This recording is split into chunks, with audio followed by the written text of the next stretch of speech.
একচালা ভাঙাচোরা টিনের রান্নাঘরটাকে ক্লিন করে গুছিয়ে নিলাম। এত সুন্দর লাগতে পারে ভাবতে পারিনি।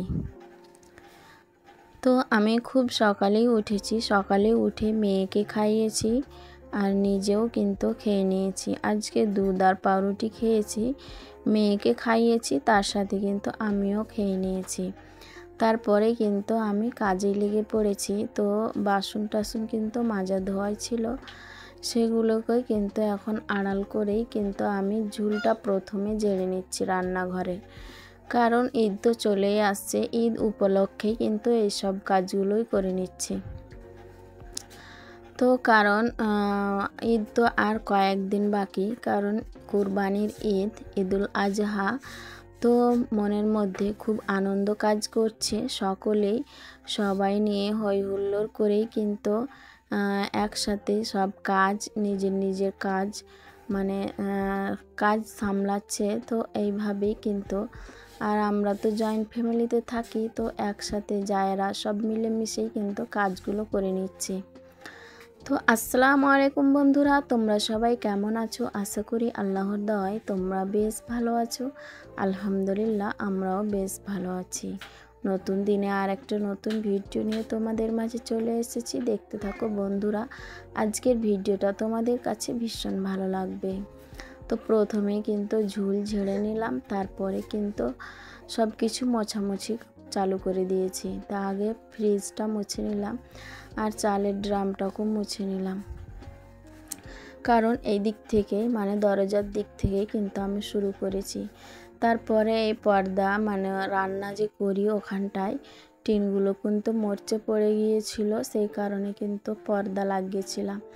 এই 100 টাকা হরেক মাল গ্রামে বিক্রি করতে এসেছিল, তো ওখান থেকে নিয়েই কিন্তু আমি পর্দাটা দিয়ে রেখেছিলাম। ওটাও উঠিয়ে কিন্তু মানে পরিষ্কার করে মানে কেচে কিন্তু মেলে দিয়ে দিয়েছি, যাতে আমার এই কাজগুলো করতে করতে যেন শুকিয়ে যায়। আর পর্দা কিন্তু খুব তাড়াতাড়ি শুকিয়েও যায়, মানে পর্দা তো অন্য কাপড়ের মনে হচ্ছে পানিটা ঝরলেই মানে শুকিয়ে যায় এইরকম। তো যাই হোক, তো পর্দা পরিষ্কার করে কেচে দিয়ে কিন্তু মেলে দিয়ে দিয়েছি। তারপরে কিন্তু আমি মোছামুছিটা শুরু করে দিয়েছি। তো বাসন র্যাকটা মানে দুটো তো আমার বাসন র্যাক, তো বাসন র্যাকগুলোকে মুছে নেব। তার মানে ইত্যাদি জিনিস সব কিছুই মুছে ধুয়ে মানে কাচা ধোয়া করেছি। আবার বাসনগুলো মুছে ধুয়ে পরিষ্কার করে কিন্তু আবারও গুছিয়ে নেব, কারণ ঈদ উপলক্ষেই কিন্তু এটাই করছি। আর ভীষণ ভালো লাগছে, সবাই হই হই করে একসাথে কাজগুলো মানে করছি। তো সবাই একসাথে আজকে এটা করব, কালকে ওটা করব, এইভাবে কিন্তু মিলিয়ে কাজ করলে ভীষণ ভালো লাগে। তো ওইভাবেই কিন্তু আমরা কাজগুলো কমপ্লিট করে নিচ্ছি। তো আমি মানে আমার বেডরুম তো ক্লিন করার ভিডিও দেওয়া হয়ে গিয়েছে, আর এখন রান্নাঘর ক্লিন করার ভিডিওটা দিয়ে দেব। আর রান্নাঘর মানে ডেকোরেশন করার ভিডিও, তারপরে কিন্তু উঠোন লেপতে হবে, আরও অনেক কাজ আছে। আর আমি তো মাটির চুলা বানাবো, তো সে মানে অনেক কাজ তো রয়েছে, সেই কারণে কিন্তু আমি আগে থেকেই কিন্তু মানে প্রস্তুতি নিয়ে ফেলেছি। হয়তো বা বানানো হয়েই যেত, কিন্তু যা লাগবে হাজব্যান্ড এনে দিতে কিন্তু দেরি করছে, সেই কারণে কিন্তু আমার কাজগুলো পড়ে রয়েছে। তো ওটাই ভাবছি যে ওই দিকে তো আনা হচ্ছে না, তো আমি এই ক্লিনের কাজগুলো কিন্তু করে নিই। তো সব কাপড় মানে তো আমার কাচা ধোয়া হয়ে গেছে ওই রুমের। আর এখানকার কিন্তু মানে পর্দাটা ওই মানে এখানে তো পর্দা লাগিয়েছিলাম এই টিনের, তো ওইটাই কিন্তু কেচে নেব। আর আমি আজকে কিন্তু টিনগুলা কিন্তু কালার করে নেব। তো যাই হোক, এইভাবে আগে প্রথমে কিন্তু আমি ঝুল ঝেড়ে নিয়েছি, তো অনেক কিছু পড়েছে। আর এগুলো তো আমার কয়েকদিন হলো মাত্র মানে ক্লিন করা, মানে মশলার কৌটোগুলো, তো মশলার র্যাক, বাসন র্যাক সব কিছু কয়েকদিন আগেই কিন্তু আমি পরিষ্কার পরিচ্ছন্ন করলাম, সেই কারণে অনেক মানে কিছু নেই, হালকা হাতে কিন্তু সব কিছু মুছে নিচ্ছি। কারণ ঝুল পড়েছে, ধুলোবালি পড়লো, সেই কারণে ওইগুলোকেই মুছে নিচ্ছি। তো এখন আমার কিন্তু এই সব কিছুই ক্লিন করে নেব। ক্লিন করা হলেই কিন্তু আমি কালার করতে শুরু করব। তো কালার কিন্তু আমি অফ ক্যামেরায় করে নিয়েছি, কারণ ভিডিও কিন্তু অনেক বড় হয়ে যাবে। এই কালার করতে আর এই সব কিছু করতে কিন্তু আমার অনেক সময় চলে গিয়েছে, প্রায় বিকেল হয়ে গিয়েছিল। মানে রান্না খাওয়া দাওয়া করতে সব কিছু কমপ্লিট করতে কিন্তু বিকেল হয়ে গিয়েছিল।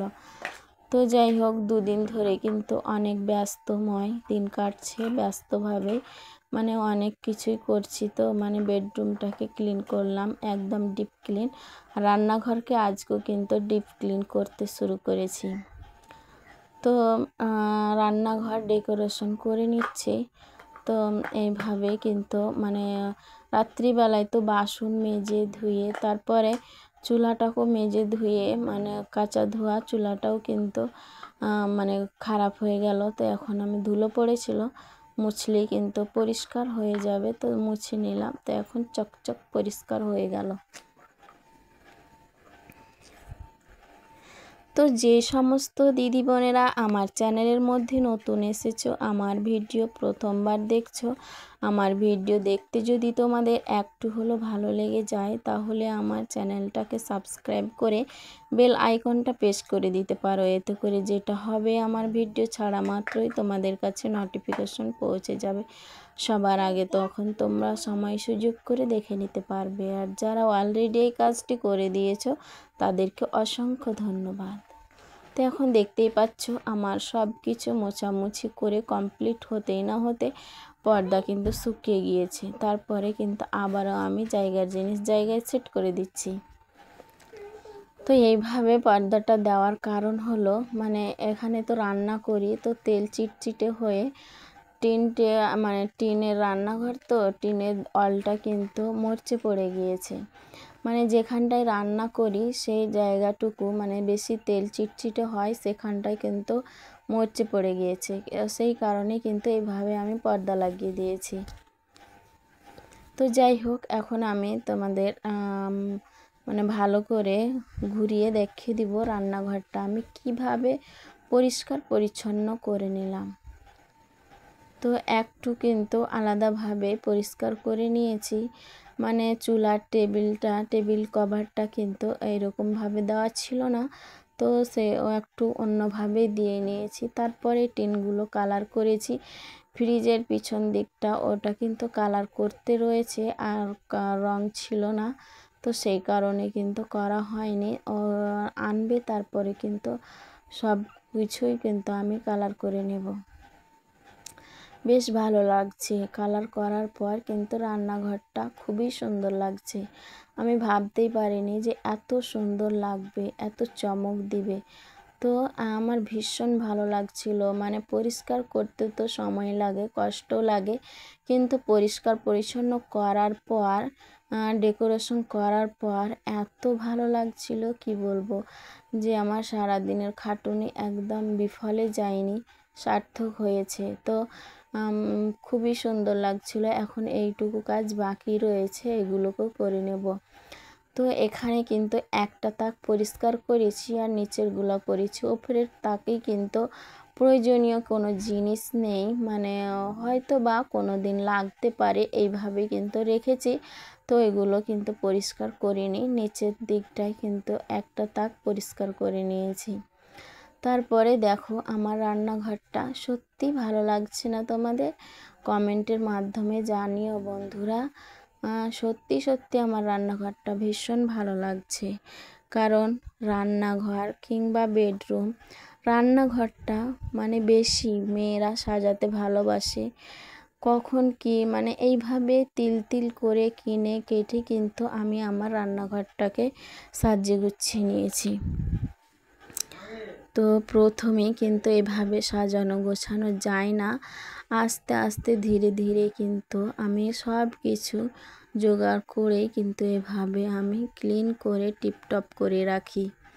তো ভীষণ ভালো লাগছে। কেমন লাগছে তোমরা জানাতে পারো কমেন্টের মাধ্যমে। তো এখানটায় কালার করে নিয়েছি, তো কালারটা কেন জানি লাইট দিচ্ছে না, ডার্ক মনে হচ্ছে। তো যাই হোক, কিন্তু এমনিতেই ভীষণ ভালো লাগছিল। তো কাছ থেকে দেখাচ্ছিলাম যে কেমন লাগতে পারে, তো মানে ওইভাবেই কিন্তু আমি দেখালাম। তো আমার রান্নাঘর, পুরো রান্নাঘরটা কিন্তু তোমাদের ঘুরিয়ে দেখিয়ে দিলাম। কেমন লাগছে বন্ধুরা মানে কমেন্টের মাধ্যমে জানাতে পারো। আর সবাই দোয়া করো যাতে মানে কুরবানি ঈদটা সবাই ভালোভাবে পায়, আর যাতে সবারই আল্লাহ হায়াত ও রুজিতে রাখে, যে কুরবানি ঈদটা যাতে করে সবাই উপভোগ করতে পারে ভালোভাবে। তো সবাই মানে ভালো থাকো, সুস্থ থাকো, আর ঈদুল আজহা মানে খুব ভালোভাবে কাটাও, আর খুব ভালোভাবে কিন্তু ঈদটাকে কাটিয়ে নাও। তো আবারও আমি গেট থেকে দেখালাম। তো এখন আমি রুমটাকে খুব ভালোভাবে একটু দূর থেকে কিন্তু দেখিয়ে দিচ্ছি। আমার কিন্তু রান্নাঘর, একচালা ভাঙাচোরা টিনের রান্নাঘরটা, জংধারা রান্নাঘরটা এইভাবে আমি সাজিয়ে নিলাম, সেটাই এক ঝলক তোমাদের দেখিয়ে দিচ্ছি। তো যাই হোক, একবার কিন্তু মানে আমি ক্লিন করে এইভাবে দেখেছিলাম, তো আবারও কিন্তু ক্লিন করে পরিষ্কার পরিচ্ছন্ন করে আবারও কিন্তু তোমাদের মাঝে তুলে ধরলাম। তো আজকে আর একটু মানে অন্যভাবেই সাজিয়েছি, গুছিয়েছি, সেই কারণেই কিন্তু আমার ভীষণ ভালো লাগছে। আমার বিশেষ করে রান্নাঘরটাই কিন্তু আমার সব থেকে প্রেমিক আর মায়ায় ভরা, সংসারটাই মায়ার জাল, মায়ায় ভরানো, কিন্তু রান্নাঘরটা বেশি মনে হচ্ছে। আমি মনে করি প্রত্যেক গৃহিণীরই এইরকম অবস্থা, মানে রান্নাঘরে কিন্তু দিনের বেশিরভাগ সময় কাটে, সেই কারণে হয়তোবা রান্নাঘরকে এত ভালোবাসি। তো রান্নাঘর সবারই প্রিয়, আর সবাই কিন্তু সাজাতে ভালোবাসে। আমি ভীষণ ভীষণ ভালোবাসি আমার রান্নাঘরকে সাজাতে। রান্নাঘর কিংবা বেডরুম সবই কিন্তু আমি সাজাতে ভীষণ ভালোবাসি। এক কথায় আমি সংসারটাকে গুছিয়ে পরিপাটি করে করতে ভালোবাসি। তো যাই হোক, আজকে এখান থেকেই তোমাদের কাছ থেকে বিদায় নিয়ে নিচ্ছি। ভালো থাকো, সুস্থ থাকো। আসসালামু আলাইকুম, আল্লাহ হাফিজ। সবাই ভালোভাবে ঈদ কাটাও। ঈদুল আজহা, ঈদ মোবারক।